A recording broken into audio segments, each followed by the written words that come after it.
the crisis over the zoning of the presidential ticket of the People's Democratic Party for next year's election has pitched aspirants from Southeast with 2 governors from the region. 4 PDP presidential aspirants from the Southeast, namely Peter Obi, Pius Anyim, Ohuabunwa and Nwachukwu Anakwenze, have complained that Governors Okezie Ikpeazu of Abia State and his Enugu counterpart, Ifeanyi Ugwuanyi, are working against their aspirations. At a meeting of their own in Abuja, the 4 PDP presidential aspirants from the Southeast agreed to work together to ensure that one of them emerges the PDP flag bearer. They did not say how they intend to go about it. Anyim, who addressed journalists after the meeting, said the 4 aspirants have been meeting for some time, hinting that more persons might soon join the race. Although the PDP has not zoned its presidency to any region, despite calls that it should do so, the calls, however, have been very loud from the Southeast, a region that has not produced any democratically elected executive president since Nigeria's independence. Joining us now is Peter Obi, former governor of Anambra State and former running mate to Vice President Atiku Abubakar in the 2019 general election. Mr. Obi, thank you very much for joining us again on the morning show. Thank you, Mr. Ruben, for inviting me. Okay, before we go into PDP matters, let's start the conversation from the neighbor's yard. Before you joined us, we were talking about APC, the vice president declaring interest in the 2023 presidential election. Asiwaju Bola Ahmed Tinubu moving almost immediately to call together governors of the Progressive Governors Forum wing of the APC. And he famously, now on record, saying that he doesn't have any son that is old enough to seek to contest the ticket of the APC with him. So what do you think is going on in the neighbor's yard? I don't want you to say, no, it doesn't concern you, but I'm sure it's part of the equation. Well, for me, I've said it from the beginning. Nigerians should not be concerned about the issues. This is not time for who is here, who is there, who is son, or who is father, or who is this. Let's deal with this. You have a problem, Ruben. Look at this, what happened yesterday. People are not being kidnapped as 1, 2 now. They're packing families. That should bother us. You know, if the whole Nigeria wants to come out and tell us what you're going to offer Nigerians, how you're going to solve these enormous problems that we're going through, how are you going to deal with it? And for you who are journalists, investigate thoroughly the person's past. Where is it coming from? What was he doing in the past? If he's not sharing money, where did he get the money from? How rich was he before 25? I've listened to one of the things, one of the shows you did with Dele Momodu. And he said 25 years ago, in 1990s, that was precise. He said, I was trying to start Ovation. I had £26,000. And I had to go to bank in England to borrow 150, and they turned it down because they said it wouldn't work. But because I'm determined, I went on. This is where I am today. When I listened to that interview, Ruben, immediately I went into my system to look, where was I 25 years ago? That's what I want you to interrogate. Listen, what is the person going to offer? Is he going to solve this problem? Let's deal with the issues. Let it be issue-based campaign, not personality, not anything, not father, not son. If the son can do it, fair enough. If the grandson can do it, fair. What we want is somebody who will solve this problem now. Not even if it's a toddler, let him come out. And so after Jesus was virtually a toddler when he started doing his performance, and he was able to solve a lot of problems, and people were following him till today. So if that is problem is going to be solved by a toddler, let's roll the toddler. Right. So, but apart from issues, we're still sort of bogged down with the issue of zoning in this country. I want your take on that and PDP's stance on it. You and other Southeast aspirants have agreed to work together. There's you, there's Anyim, Pius Anyim, there's Mazi Sam Ohuabunwa, there is Nwachukwu Anakwenze, who've agreed to work together. Are we then expecting a consensus candidate from the Southeast? Also, we've seen something similar coming from the North with Bukola Saraki, Bala Mohammed, and Aminu Tambuwal consulting all over the country as a group. Will there be a point when you will sit with your northern counterparts and have a consensus candidate for the PDP presidential ticket? Well, let me start by even correcting my opening remarks of Rumbe, where he said that we are complaining about the Southeast governors. Actually, I've never had a such complaint or blaming them. No, I haven't heard that they are working against us, because we haven't held a meeting with them where they said, oh, this or that. If anything, I personally am friendly with all of them. I believe so are the other aspirants. We agreed to work together. One, for the interests of Nigeria, for the growth and the future of Nigeria. This is not time to quarrel with each other. This is time to build a relationship. Two, we agreed to work together to ensure that whatever happens in this exercise must be based on fairness, equity, and respect. If you have a diverse country with multi-ethnic country like Nigeria, you must do things with fairness, justice, and equity. And that is what is enshrined in our constitution when they talk about national character, making sure that whatever it is goes around every region and every side. So for us in the Southeast, we say, we believe that we should be given a chance. I always say it. The day we are given a chance, people will see a different Nigeria. So we're working together. And what you said, yes, we're going to sit down with our northern counterparts and other counterparts from other regions, every other person, to discuss. But what we're going to do is to ensure that whatever we do, consensus or not, must be based on fairness, justice, respect, love, and commitment to a better Nigeria, which can only stand from this foundation that I've laid, that everybody is included. Okay, you were speaking somewhere, you talked about how to restart production, because I've always argued that for any economy to thrive, it must be a producing economy.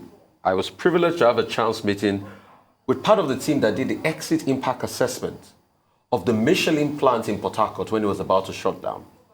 And that plant was employing 40,000 people, direct labor. But now, it's shut down, and it's not being replaced. How can we get more plants that would employ 50, 60,000 people in Nigeria to bring back the good old days of sub 10% unemployment rates? Pragmatic steps. Day one, what would you do? Day one. Well, I won't say day one. You say the government having the proper policies and strictly implementing them. The country is not productive. And you know it's not productive. That's what the country is producing today is poverty. You know that yourself. It's a very simple thing. From 2010 to today, your growth is average of 2.1%. In the last 5 years, it's average of 1.5. That means you're not producing. You could see it from the level of unemployment. Even if you just passed for 5 years, in 2015, 61 million Nigerians are employed.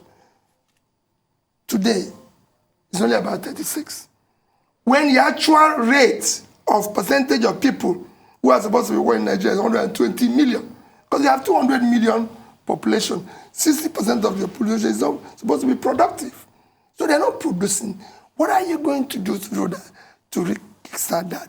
The first is that you need to properly fund and support micro, small, medium businesses. And it can be done easily. You need to aggressively empower and support women in this sector. You need to empower women in this sector. I went to the villages in Bangladesh. Today, Bangladesh is exporting 37 billion to 40 billion worth of textiles. Over 6 million workers in this sector. 80% of them are women in the villages, having small textile companies doing all this sewing that is being exported all over the world. If you look at our lending today, our total bank lending is about 30 trillion. Only about 5%, 1.5 trillion, goes to MSMEs. And that is even not true. I can tell it's below that. No country can survive with that. You need at least 20 to 30%. These are where you have entrepreneurs. Your major productive assets, which are the youths. Today, you talked here about unemployment being 33%. But I can tell you that unemployment and underemployment in Nigeria is about 55%, with the youth constituting 60% of them. That's why you have the problem. So if we can support them, because they're very entrepreneurial, they're very creative, they're very but they lack funding, guidance.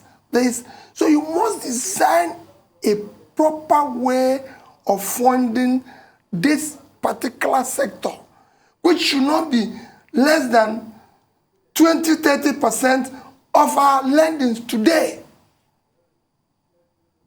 In fact, the money you're borrowing and throwing away should be about 20% diverted to them. If you read the World Bank report, which says we're going to pull, the way for Nigeria to come out of poverty is to spend about $10 billion annually in just fighting poverty. This is about 4 trillion. That is what you're spending in subsidy. You said people are stealing 80% of your oil. 80% of your oil is about, you're talking about $6 to $7 billion, which is about 2 trillion. So somebody told me yesterday that somebody was in yesterday and said that if we fight corruption, we can save certain amount of money. These are things you can do and throw it to these young, talented people, very hardworking young people, and you start doing this. They are the ones that are going to build the new companies that will come up to where you're saying to employ several millions of people. That is what is done everywhere. Well, in February, the IMF, trying to review Nigeria's debt servicing obligations, said that Nigeria could spend as much as 92.6% of its revenue on debt servicing. At the time, in February, the debt management office said, no, there was nothing to worry about. Now, on April 8, just a few days ago, IMF repeated the same thing, that Nigeria and 72 other countries are facing the challenge of debt distress. But the Nigerian government, contrary to what the IMF, corroborated by Augusto & Co., a Nigerian rating agency, had said, no, everything is okay. Really, is everything okay? Everything is not okay. Anybody who tells you everything is okay is not telling you the truth. Ruben, I'm happy you were in government. I've always said about debt, I'm not against borrowing. You can borrow money. Every business and countries have done well by borrowing. There's nothing wrong in borrowing. It is what you do with borrowing. You must borrow for production, not for consumption. If you borrow for production, Ruben, you get it right. This country started on the right footing. The first loan ever requested by this country was in June 1964 by Tafa Balewa, Reuben, you're a student of history. Go and read what he wrote to the World Bank, requesting to borrow $82 million to build Kainji Dam, to produce 760 megawatts. In 1964. Imagine if we are going to do it on that trajectory to today. Reuben, imagine where we will be. Even if you read the World Bank reply to him, they said, you are ambitious and right thinking this will simulate the economy of your country. That's the way our father started. Today, Kainji Dam, 58 years, 60 years after, is still standing. Reuben, we can't find the money we borrowed yesterday anywhere. Not even in collapsed building. Nobody knows where it is. It's a very simple thing. Today, as at December 2001, our total debt stock is 39.5 trillion, excluding the ways and means from the central bank. If we include it, which is down about 18 trillion, it's about 57 trillion. Conversion at $136 billion, which is about 35% of your GDP. And your GDP has not grown. That is the crisis you have. Between 2015 and now, we've thrown about 100 billion into our debt portfolio, and our GDP declined. That is the crisis you faced as a country. So what happened to this money? Look at that. We said, what do you call power grid? This one have failed. This one. Between 2015 and today, Egypt, our neighbors, have doubled their power generation from 28 to 55,000 megawatts. And you know how much they put in it? They have only spent $10 billion. It's there. I'm not going. It's Egypt. Go and look at it. Today, go and see the one that Egypt have moved from low, maybe in HID, in 2000, they're now high. This is 2015 to 2021. Egypt have doubled their power generation. Vietnam have moved from 38,000 to 78 from 2015 to 2021. If I have time, I give you more countries. And what are they doing? Vietnam, for just doubling that, Vietnam exports goods annually of $280-something billion. We don't even make 10% of that from oil. So when he asks, how are we going to get the companies? It's easy. Let's do the right thing. There's nothing wrong. What did we borrow the money to do? What is more important than power generation in this country? What is more important than equipping and supporting our police and military to make sure we provide security? So what do we borrow the money to do? So people can say, okay, the money we borrow, that's what we used to buy all these fighting equipment, this, that, and that. So I want to know. They just say it's infrastructure. Is this infrastructure nowhere? I went to Abia yesterday. I couldn't even go from just in Lagos. But this road is, since it's many, I have a daughter now who is 30 years old. And I was driving on this road when you visited the historic city of Abuja. So you could see, the roads is still being worked on. Since I came to Lagos, they are working on that road. So what is all this borrowing about? Let us be specific. What are we borrowing? That is, he asked me a question. What will you do? I will do it differently. Nigerians will know the reason for borrowing. And it must be borrowed for production. Nobody will spend a kobo or a dollar of borrowed money for consumption. Instead, we will all starve. That's why I told everybody, I've said, there's nothing to share again. No. We must rebuild this country for the future of our children.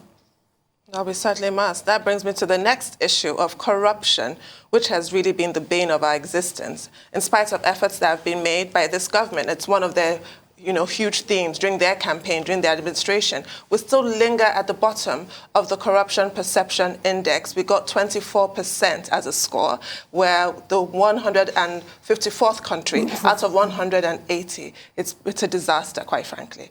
What do you have to share with us in terms of what you would do to address this issue? Well, number one, let me tell you why we're not doing well in Corruption Perception Index. What we're doing here, fighting corruption, is like where they set the exam for you and say, we want you to describe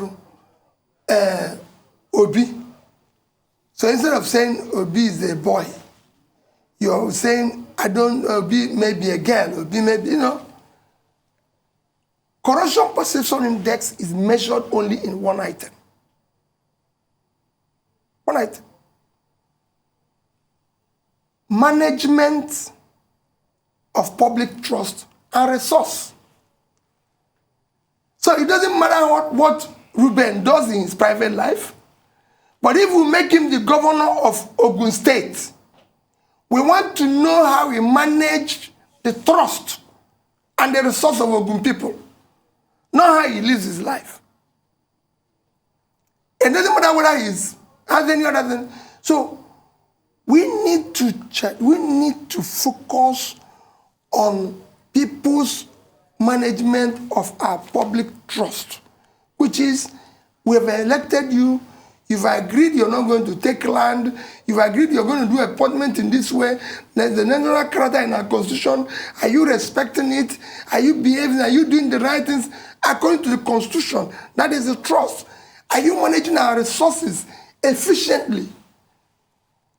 Not going to settle.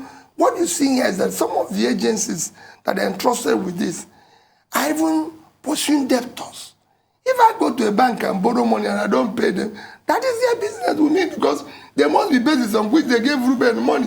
Banks don't give everybody money on the streets. They can deal with it in the police. If somebody goes to eat in a restaurant and he didn't pay, let us focus on it. We need to strengthen those agencies. That's one. That's why we're not doing well. Not going to pursue. I've been in public life. And I've said people, and you've seen me say it here, please go and look at the Anambra State money. And tell me where I, Peter Obi, for example, did not manage it efficiently. And like I always said, no thief, this is universally accepted, have seen what he can steal and leave it. That's why even when you go into the church, they say, keep your phone. Not because the thief came to church to steal, but he sees an opportunity, he must take it. If I leave 76 billion naira, I can convert and call it any name, security vote, anything, and take it away. What else do I need to do to show that this thing? Go, and there's no land, nothing in Anambra State, no land has been ever allocated to Peter Obi, his relation, or anybody. So if I do that, and today even me, and you're facing all sorts of problems from one thing or the other, when people did not go to say, how did this man manage public trust? Look at his appointments. I never appointed anybody from my village commissioner. Never. Go and check the record.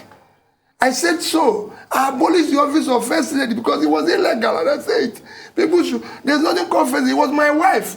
And it remains my wife till today, and I love her, and I'll live with her for the rest of my life. But she's never, that sort of things shouldn't exist. Somebody asked me yesterday, said, so if you become president, what will you do? I said, there's nothing called office of First Lady. He's the wife of the president. They accompany the wife. Not just him, his bride, they accompany the wife, the husband to tour. They didn't create an office for her to be running around, creating additional confusion. No, it is to accompany the husband so that the husband can concentrate on doing the job that is elected to do. And can be happy in the other room. Yes, whatever it is. So, that's number one. Number two is that if the principal person elected is not, call it corrupt or stealing or this, and his family, his relations are not doing that, you reduce it by 70%. Quote me. Because let me tell you how it works. You have to be taken, then those who are aiding you to deal with it will be taking their own. I was governor for 8 years. I managed Anambra State money for 8 years. Go and show me where there was mismanagement. Because every commissioner, I wasn't running the ministry. I wasn't running anything.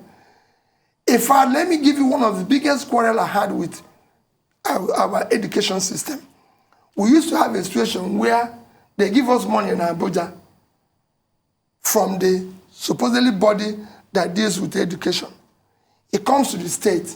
It goes to the local government before it goes to the school. I said, no, this money has to go from here to school. What is all these transit points? They said, no. It's against the financial guidelines. Which financial guidelines? This money will move from here, from Ubec to school. No transit. Because those transit were checkpoints that were making the money less. So when it gets to the final destination, there's nothing left there. So I said, break them. Give this money to school. They said, no, principal, I can't manage it well. I said, let's have a body of school and everything. Can you just go and visit our schools in Anambra State? So it's simple. We go around and people can say, if you're not the one, so fighting corruption, first is the person. These are part of things we have to look at. Is the person a person of integrity? Even if it's the son that we can trust, let's deal with the son. If it's the grandson, let's deal with him. If it's the father, because we can have a son who is more trustworthy than the father. We can have a father who is more trustworthy than the son. So let's just deal with, and let nobody come here to speak grammar or tell you about certificate. Luckily, I'm one of those who can boast of certificate. But let me tell you, educational qualification is not a measure of integrity. We want people who have proven integrity in managing public trust. Okay. So management of public trust, there's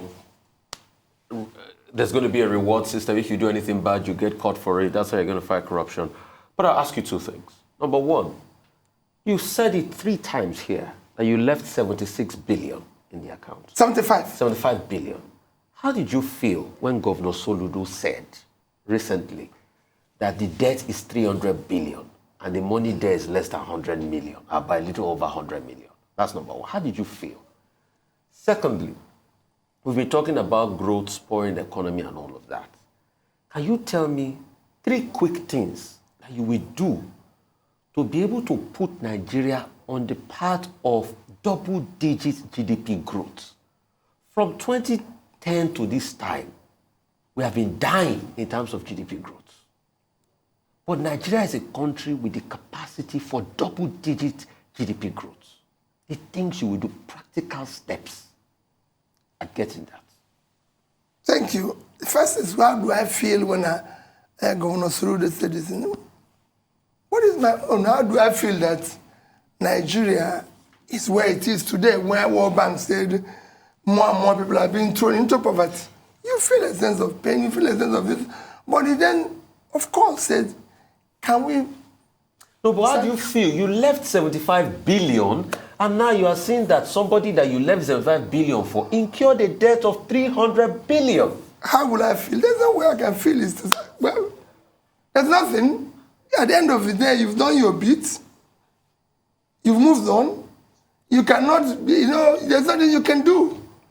If you can control it, you can. If you can, let me be honest. Okay. Be honest. How will Obasanjo feel? Obasanjo left government in 2007. When he came, our debt was 3.5 trillion naira, $28 billion. Today, by the time when he was leaving, our debt was 2.2 trillion, 17 billion or so. Yes, that was what it is.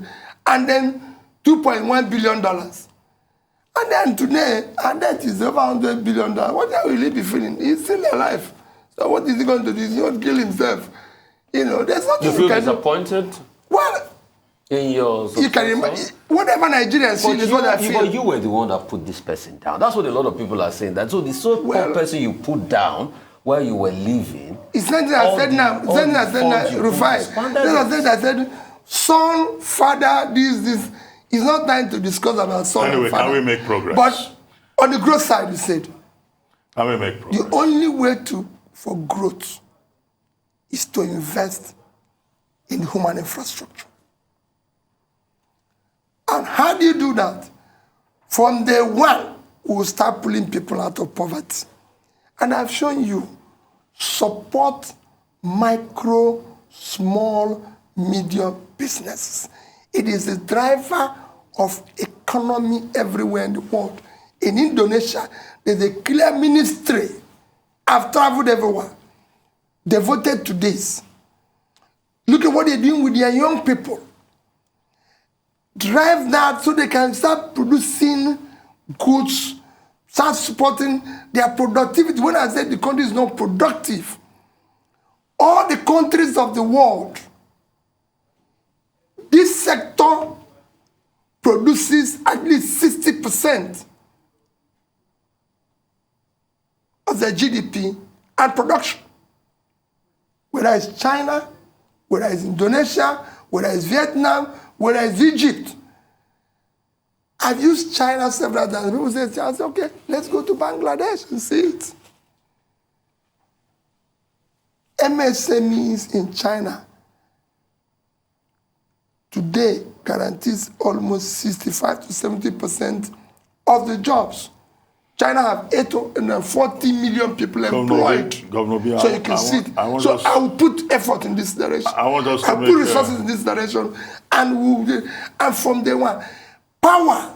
If you put power today in Nigeria, I can tell you, so if that money we borrowed, and we're throwing 10 billion every year, like World Bank said, by now, our GDP would have been about 600. And I know countries where it has happened. Okay, Gonobi, I want us to make progress. I saw that you tactically sidestepped the question about the state of the treasury in Anambra. But let's leave that. You don't want to talk about your... I'm praying about your predecessor, about your successors in office. So I get that game. But let's talk about insecurity. Professor Soludo is there now, and he's learning one big lesson. Being governor of the central bank is not the same thing as being governor of a state. And he's dealing with the issue of insecurity and he's learning lessons. But beyond Anambra, on the big stage of Nigeria, insecurity remains a big problem. What are you likely to do about it? Because we've seen a general, who rose to the highest level in the military, who promised to deal with insecurity. He's not been able to do it. Another general says his government is overwhelmed. How do you intend to tackle that so that Nigerians can feel safe? Ruben, when you deal with security, there's two forms of security. There's what you call natural security and defensive security. The natural security is that people must have food on their table. If you don't know where the next meal will come from, you are a tool for anything that is wrong. So you have to start pulling people out of poverty. In the defensive security, which is because all this banditry, everything you're seeing, kidnapping 80 people, taking people, putting them as kidnapping and all that, the agitation, everything is cumulative effect. I said everything of leadership failure, of not investing in the human beings by making sure they have a means of livelihood. Now they don't have a means of livelihood. They are trying to take revenge on the society, which will eventually take revenge on them because the place will be collapsed. So, what you need to do is aggressively genuinely start pulling people out of poverty. It's been done everywhere in the world. Then, on the defensive security, is a renewable asset. Security is not something you wait until there's an issue and they start reacting. You need to be doing procurement of necessary equipment, employment of necessary manpower. Nigeria is the only country I know with this big size, with one single policing. No, shouldn't be. There should be policing at all levels, local government, state government, coordinated with the central one, and you have to start putting the manpower is low. We cannot have Egypt having almost the number they have, and look at where we are. So we need to increase number. We need to do more in terms of investment in security. Security is an intangible asset. One of the greatest contributors to your GDP is actually security, because the investor have to be safe that if he comes here, he will go back with his money. And it's affecting in any way. I was discussing with someone saying, oh, we can't find money. I said, let me tell you, today, you pay in your Eurobond issue as a country, you pay 7 to 8%. So if we take it that we're owing $100 billion, it might not be all in dollars because we have the Naira component. But even let me take even all of it, that you're paying an average of about 10% when you combine Naira and this thing. But if you have security, like it's in Morocco, you know how much Morocco pays for its Eurobond? 2% Because the people who are investing here are not taking risks, so they demand more. Imagine you have $100 billion and your interest rate on the average is about, say, 10%. I put look at it might be below, it might be a little, but you're paying about 10 billion to service the debt, just to pay interest. Imagine if you do the right things and it's 5%. You have 5 billion savings. And you throw just half of that in your security. You secure the... Ruben, when we look at these things at times, when people make it look complicated, Ruben have Southern Anambra State where there was zero income. And we came with the money we saved. There's so many things to chop down here and provide security, both natural and defensive. It's something you spend every day. Don't wait until they come and carry 5 people in your village. Ruben, when I moved into Anambra, there was the issue of security. We sat down with our unions, we sat down with this, and everybody. Go, before I left, every community in Anambra State have a functional security paid by government, provided with vehicle, and every gadget they need. And I ask them, it's still... So that is what we do. And you have to do it annually. It's not something you spend this year and say, okay, I gave you money last year. Otherwise, America won't be doing huge budget for security, for defense. It's there like all over the world. And they're still employing more and more people and everything. If you look at some of our men, they're tired. We need to support them. They need a morale booster. There's so many things. The army is not getting all the army, police, everybody. We need to do more. Well, thank you very much, Mr. Peter Obi, for joining us today on the morning show. I think we've had a good conversation, so we can only wish you well. And we look forward to engaging you again.